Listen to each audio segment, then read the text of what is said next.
Hi guys, I'm Drutska, and in this video we will discuss the two-day NATO summit that took place in Vilnius.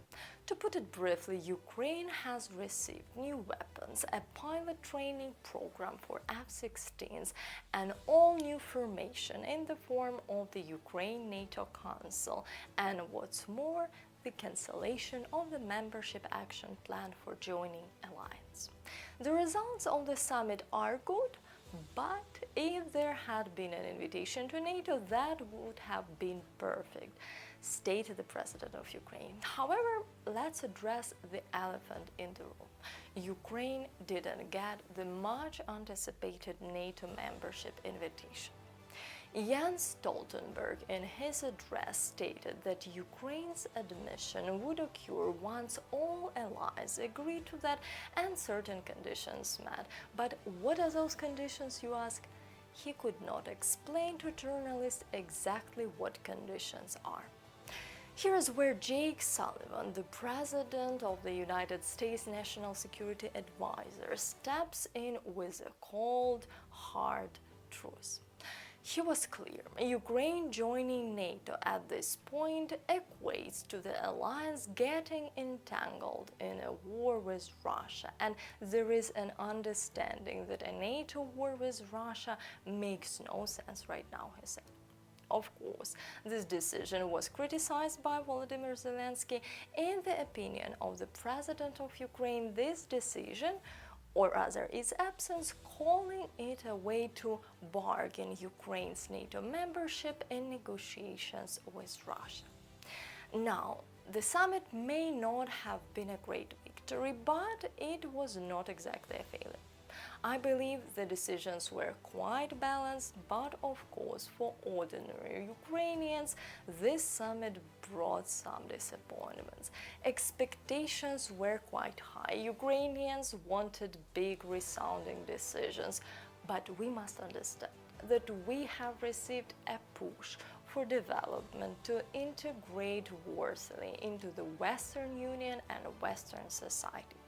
I had no illusions, kept my expectations pretty realistic about this summit, and Joe Biden's words echo in my mind. We will not abandon you, and it fills me with a sense of reassurance that NATO is there and it will wait for us.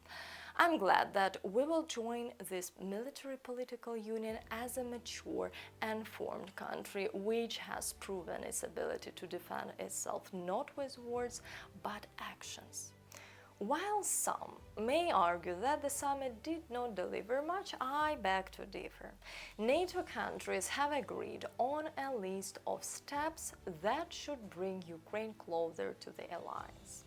Ukraine's got a multi-year program of practical assistance, a new Ukraine-NATO Council, and a significant clause, the cancellation of the membership action plan.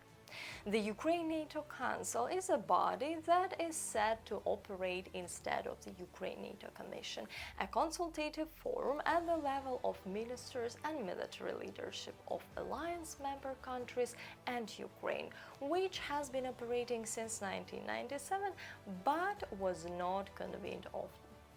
One of the main differences between the Council and the former Commission is that in it both NATO and Ukraine sit as equal members, where there will be clear points within this format that Ukraine will implement in order to achieve the necessary compliance and standards. In the military part, in my opinion, we have achieved great success.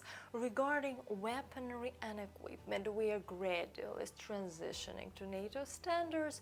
Regarding the political and social part, we still have to do work, but we are moving in the right direction.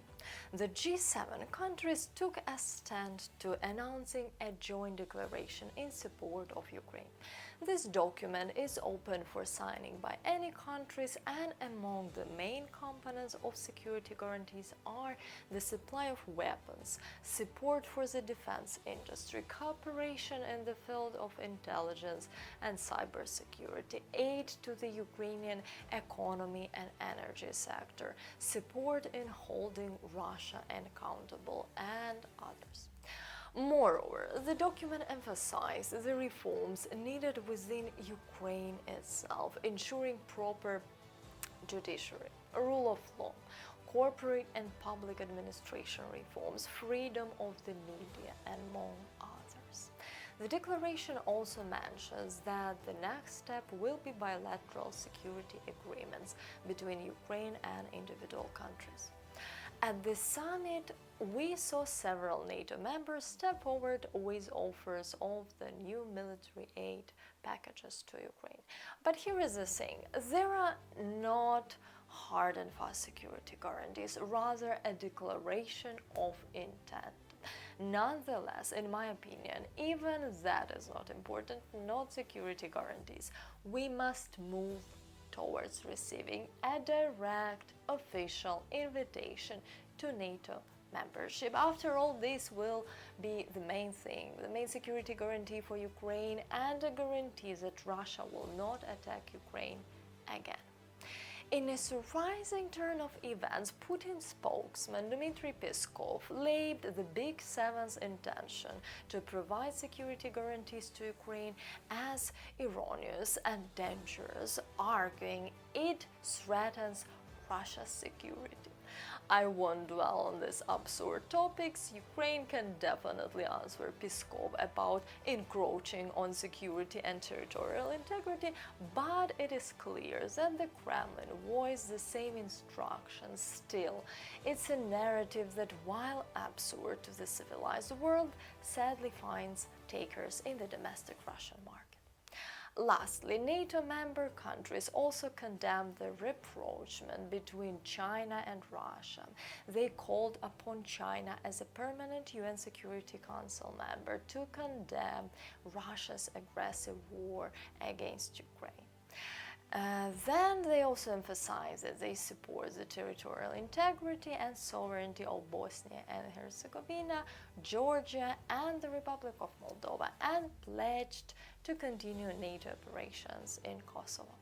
So, in essence, the Vilnius NATO summit had its highs and lows, but we march on, hopeful and prepared for the journey ahead. See you in my next videos. Slava Ukraini!